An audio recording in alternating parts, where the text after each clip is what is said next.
Hey there! Ready for another deep dive? Always. Awesome. Today, we're tackling Alexander the Great. Oh, fascinating choice. Right, we've got all these excerpts from what sounds like a pretty popular history podcast about him. And just glancing through it, it seems like there's so much more to his story than just like battles and Oh, conquests. absolutely. Yeah. Yeah, it's amazing how this guy, Alexander, lived a pretty short life, Yeah. but had this massive ripple effect on everything. Totally. I mean, we're talking about culture, language, spreading across huge territories. Wow. And even today, right? Mhm. Like, there's this whole debate. Was he a visionary leader? Was he a ruthless conqueror? Or was he like this complicated mix of both? It's always that question, isn't it? Like, what's the real story? Yeah. Okay, so the podcast starts with his birth in 356 BC Okay. in Pella, the capital of the Kingdom of Macedon. Right. Now, for those who maybe don't remember their ancient Greek geography, Macedon was this kingdom in the north of Greece, and it Okay. was like becoming a real powerhouse at the time. Oh, for sure. But get this right. On the night that Alexander was born, the Temple of Artemis at Ephesus II, one of the seven wonders of the ancient world, burned down. No way. Yeah. Really? Yeah. That's wild. Isn't that crazy? Yeah, that's a heck of a way to make an entrance. Right. It makes you think, was it a bad omen? Right. Or some sign that Alexander was going to change the world, It's like setting the stage for a dramatic life, right? Totally. When you think about it, his father, King Philip II, Yeah. he was a pretty ambitious ruler. That's what I was thinking. So it's not like he was just born into privilege. It was like power, Oh, yeah. practically groomed for power from day one. Oh, 100%. Yeah. And speaking of grooming, we got to talk about his education. Oh, yeah, right. His tutor was Aristotle. Yeah. Can you imagine? Yeah. Aristotle, one of the most influential philosophers of all time, like shaping his mind. Oh, my gosh. The things he must have learned. It's like having, the ultimate teacher, the knowledge, the critical thinking he must have instilled in him. Right. An all-star teacher. And it sounds like the lessons stuck with him, too. The podcast mentions how much he loved Homer's Iliad. Really? Yeah, especially identifying with Achilles, the hero. So I guess you can kind of see where that thirst for glory and that military ambition might have come from. Yeah, absolutely. But it wasn't all just theory, right? He got real-world experience super early. Oh, right. Like when his dad left him in charge of Macedon. Exactly. Yeah. Philip went off in a campaign. Alexander was like, what, 16? And did he just, like, hang out? No. He crushes a rebellion and even founds a city. What? No way. And get this, names it after himself, Alexandropolis. Of course he did. I mean, why not? Right. So crushing rebellions, founding cities before he can even, like, legally drink. Right. It seems like he was ready to, like, jump into a leadership role, Mm. but then things take a dark turn. Oh, yeah. In 336 BC, his dad, Philip II, is assassinated at a royal banquet, no less. Whoa. Talk about palace intrigue. Oh, yeah, that's straight out of a movie. Right. And the podcast really digs into this mystery surrounding Philip's death, too. Was it a rival? A conspiracy in the court? Ooh. Some say even Olympias, Alexander's own mother, might have been involved. Whoa. Okay, so it's like a full-on Greek tragedy then. Totally. Power, ambition, betrayal, it's all there. So, like, put yourself in Alexander's shoes for a sec, right? You're barely 20 years old, and boom, suddenly you're the king with all this legacy of power and intrigue. That's a lot to handle. What do you even do? I mean, Alexander, he didn't hesitate. He consolidated his power, got rid of any potential rivals, and set his sights on something huge, conquering the Persian Empire. Wow. Just like that. Yeah. So was this pure ambition, like a thirst for power, or was there something else driving him? Maybe revenge for, like, all the historical conflicts between the Greeks and Persians? Or maybe he genuinely believed, like some sources say, that he was chosen by the gods for this. Oh, right. The whole divine destiny thing. It's a question historians have been debating for centuries. What was that driving force behind Alexander's conquests? Was it, like, this idealistic vision of spreading Greek culture? Or was it just a power grab? That's a good question, yeah. Yeah, it's hard to say for sure. Okay, so we've got our young, ambitious king, powerful army, burning desire to conquer. Where does he go first? Well, in 334 BC, he leads his army across the Hellespont. Oh, right. That narrow strait that separates Europe from Asia Minor. Exactly. And that's where his Persian campaign officially kicks off. Okay. His first major victory, the Battle of the Granicus River. That's the one where we really start to see his military genius. Oh, absolutely. This wasn't just some brute force thing. No. The podcast makes it clear he was a strategist, constantly outmaneuvering his opponents, even when they had way bigger armies. Yeah, I remember reading about that. Like at Granicus. The Persians, they positioned themselves up high along the riverbank, right? Smart move. Seems like it. But Alexander, he sees this, and he leads this cavalry charge straight across the river. Whoa, hold on. Didn't his advisors think that was, like, super risky? Oh, yeah. A lot of them thought it was crazy. But he saw something they didn't, huh? He saw a weak spot, an opportunity to, like, really exploit the Persian lines. And it worked. Oh, yeah. Totally took them by surprise. Persian forces were routed, Yeah. and that victory opened up his path into the Persian Empire. So, like, brilliant military mind, for sure. But was he just a conqueror, or was there more to it? That's where things get interesting. After Granicus, Yeah. Alexander continues eastward, right? Okay. Starts freeing all these Greek city-states that had been under Persian control. He also starts adopting Persian customs, even integrates Persian soldiers into his army. Really? So was he trying to, like, create this more unified, multicultural empire? Or was it just a way to consolidate power? It's like, is it genuine or is it strategic? Yeah, exactly. It Okay. seems like there are these multiple layers to his motives, you know? Totally. It's not a simple answer. But one thing's for sure, he was not slowing down. And in 333 BC, he faces off against Darius III himself, the Persian king, at the Battle of Ischus. Oh, yeah, that's a big one. It wasn't just a battle. It was like a clash of titans. Right. And what does Alexander do? Pulls out another strategic win? Oh, yeah. He uses this feigned retreat. No way. Yeah, tricked Darius's forces into charging right into the heart of his army, where Alexander's elite cavalry was just waiting. It's like he knew exactly what they were going to do. He anticipated their moves, exploited their weaknesses. Classic Alexander. So what happened? Crushing defeat for Darius. Oh, yeah. Darius had to flee for his life. Okay, I'm starting to see why they called him the Great. But even with all these wins, the podcast mentions that he faced some fierce resistance, right? Like, he laid siege to the city of Tyre for 7 months, and it sounds like he used some pretty brutal tactics to finally capture it. Yeah, it wasn't all, parades and celebrations. There was a lot of violence involved. And the podcast doesn't shy away from that. It makes you think, was all this worth it? Was the spread of Greek culture worth all that human suffering? It's that constant debate with history, right? It's complicated. There's no easy answer. Right, and it's important to remember that history isn't black and white, There's so many shades of gray. Oh, absolutely. It's about trying to understand things in context. And that's what makes it so fascinating, right? You have to think critically, wrestle with these moral dilemmas, even though it all happened so long ago. Okay, so Alexander has Asia Minor. He's defeated Darius. He's pushing deeper into the Persian Empire. What's next? 331 BC, he reaches Babylon, the heart of the Persian Empire. Wow, the legendary city of Babylon. You'd think after all that conquering, he might take a breather, Yeah. consolidate his power. But knowing Alexander, probably not. Nope. According to the podcast, he enters Babylon not as a conqueror, but as a liberator. Participates in religious ceremonies, honors the local tradition. What? Seriously? It's wild, right? It's like we get a glimpse of this whole other side of him, this diplomatic side that's usually overshadowed by the whole warrior king thing. It's almost like he was trying to win them over. He was smart like that. Yeah. It wasn't all about brute force. He knew how to use diplomacy and cultural sensitivity to his advantage. I wonder what would have happened if he'd continued down that path. Right.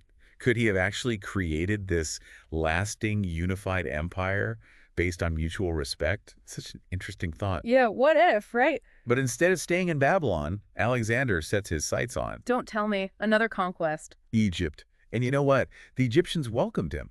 They saw him as a liberator from Persian rule. They even declared him pharaoh, a god king. Oh, wow. A god king. That just adds a whole other layer to his image, doesn't it? Totally. So he's a conqueror, liberator, pharaoh, and then he establishes the city of Alexandria. Yeah. Which, by the way, became this major center of learning and culture, the famous library, and the lighthouse, another wonder of the ancient world. So he's like a city founder now, too. He really did it all. This guy never stopped. He had this, endless appetite for achieving great things. Right. Pushing boundaries, testing the limits. Yeah. And it's in those moments, where he's facing challenges, making those tough decisions, that we really see how complex he was. So after conquering Egypt, does he finally take a break? Nope. There's always another horizon for Alexander. This time, it's India. Oh, wow. A land full of mystery back then. Exactly. So not content with just the known world, he's got to venture into the unknown. Classic. So in 326 BC, he crosses the Indus River and clashes with King Porus at the Battle of the Hydaspes. Okay, let me guess. Another victory for Alexander. You got it. But there's got to be a but here, right? Of course. This victory comes at a cost. His army is exhausted. Years of campaigning, they're at their breaking point. Okay, I see where this is going. They're done, right? Yeah. And here's the thing. The podcast describes how, for the first time, Alexander's troops refused to go any further. Wow. They just said no. They'd had enough. The marches, the battles, the hardships. They wanted to go home. It's this crazy turning point, this invincible conqueror told no by his own men. Yeah. Wow. What a blow. It makes you wonder, was it just fatigue? Or was there more to it, like maybe some resentment toward his leadership? Oh, interesting. What do you mean? The podcast mentions that, as Alexander went further east, he was adopting more and more Persian customs. Right, right. He was even integrating Persian soldiers into his army. Exactly. So maybe this created tension in the ranks. Yeah. You know, back in ancient Greece, there was this strong sense of Greek superiority. Okay, I see. So integrating Persians, adopting their customs, that could have felt like a betrayal to his Macedonian troops. Exactly, like he was going too far, becoming too powerful. So it's not just about conquering land, it's about managing people too, like all these cultural identities. It's still something we deal with today, right? All these debates about multiculturalism, about inclusivity. It's like Alexander's story, even though it's ancient history, still has these echoes in the modern world. That's a really good point. History always seems to find a way to connect to the present, doesn't it?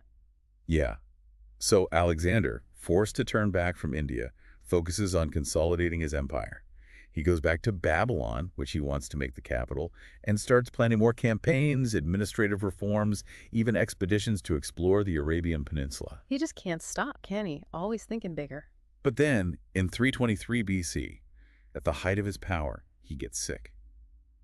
And he dies within days. He's only 32, right? Yeah. And the podcast really highlights the mystery around his death. Was it a fever, poisoning, some unknown illness? No one knows for sure. Talk about a dramatic ending for a guy who seemed invincible. And of course, with Alexander gone, his empire starts to fall apart. Right, it wasn't really a unified empire. It was more like all these conquered territories just held together by his force of personality. Exactly. So his generals, they start vying for control, carving up the empire into separate kingdoms.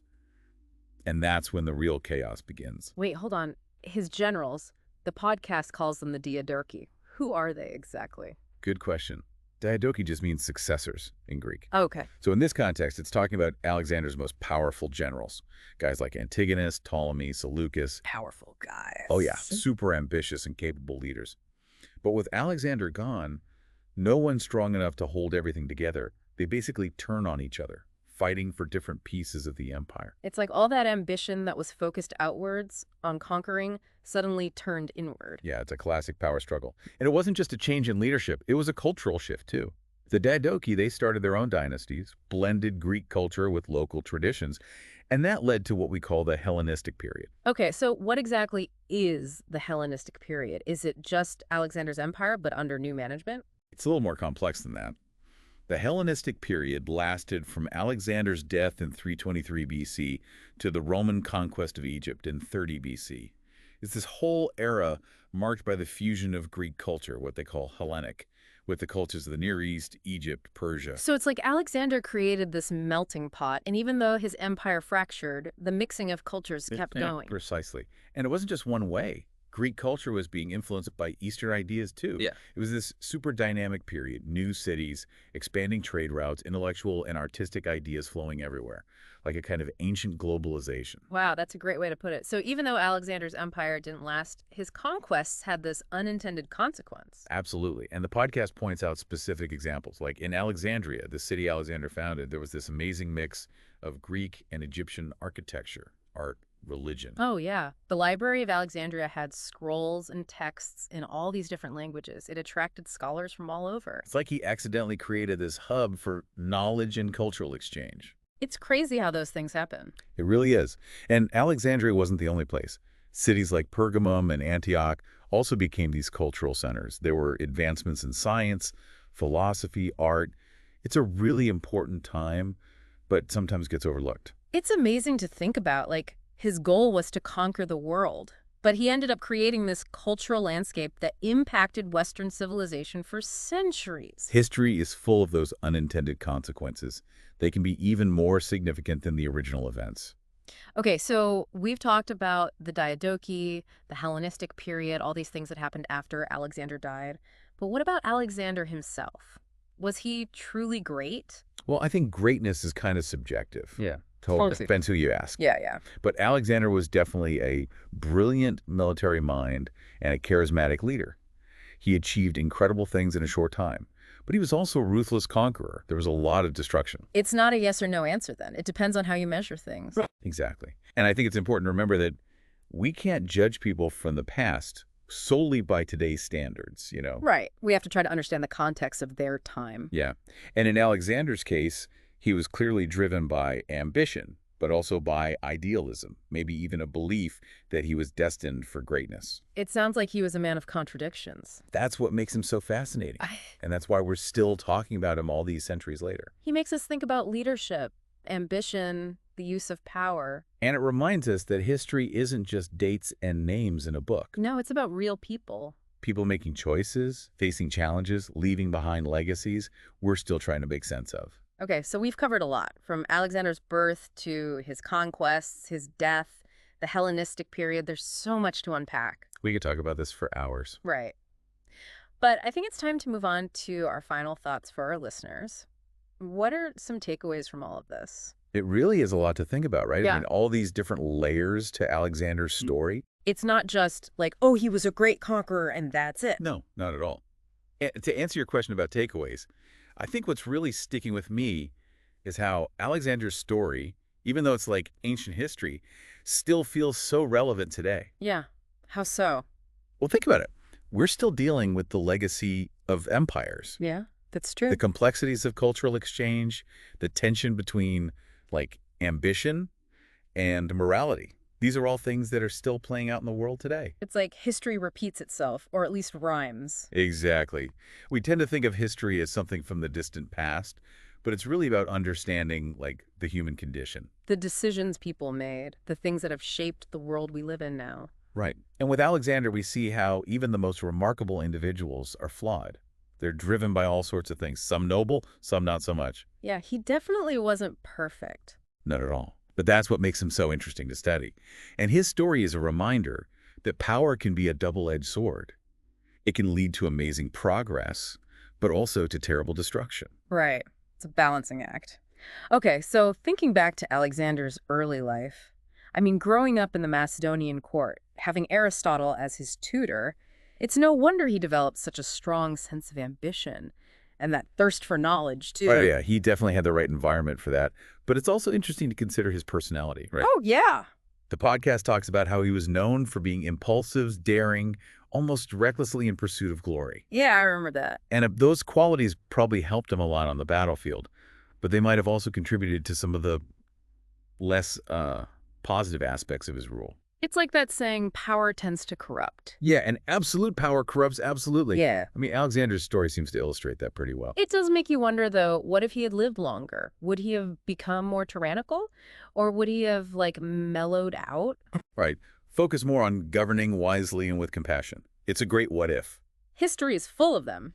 But even with his short life, Alexander had a huge impact on the world. Think about it. The spread of Hellenistic culture, the founding of cities like Alexandria, all those Greek and Eastern ideas mixing together. It's hard to imagine Western civilization without his influence, even if it wasn't always intentional. That's what's so fascinating about it. Right? Like he sets out to conquer the world, but he ends up inadvertently creating this amazing period of cultural exchange and intellectual growth. So it's not just about the battles and conquests, it's about those unintended consequences. They can be even more significant in the long run. Okay, so where does that leave us with his legacy? Hero, villain, something in between? I think it has to be all of those things. He was a complex, contradictory figure who really embodies the best and the worst of human nature. And that's probably why we're still so interested in him. He makes us think about all these big questions. What makes a good leader? What are the limits of ambition? What is power really about? And I think it reminds us that history isn't just some dry, dusty subject. No. It's about real people, just like us, who made choices, faced challenges, had victories and failures, and left behind a legacy we're still trying to figure out. So to our listener, what do you take away from Alexander's story? Was he truly great? What are your what ifs? And most importantly, what else are you going to explore now? Because history is full of amazing stories, and every one of them is an invitation to dive in and learn more. It really is amazing how one person can leave such a huge mark on the world. It makes you think, right? Yeah. Like, what kind of impact are we having, even in our own small ways? That's deep. I like it. But yeah, going back to Alexander, I think one of the things that struck me is how much debate there still is about him. Oh, yeah. You see it everywhere. Books, documentaries, even like online forums. People are still arguing about whether he was a hero or a villain, or maybe, like we said, a little bit of both. It's like no matter how much we learn about him, there's always going to be that mystery, that question of what his true motivations were. Right, like, was he driven by this genuine desire to spread Greek culture and knowledge? Or was it just about power and conquest for him? Yeah.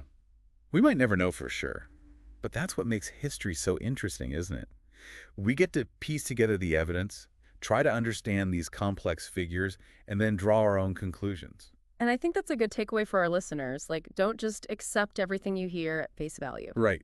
Question things, do your own research, and form your own opinions. Exactly. History isn't just about memorizing facts and dates. No, it's about engaging with the past, learning from it, and using that knowledge to understand the world around us better.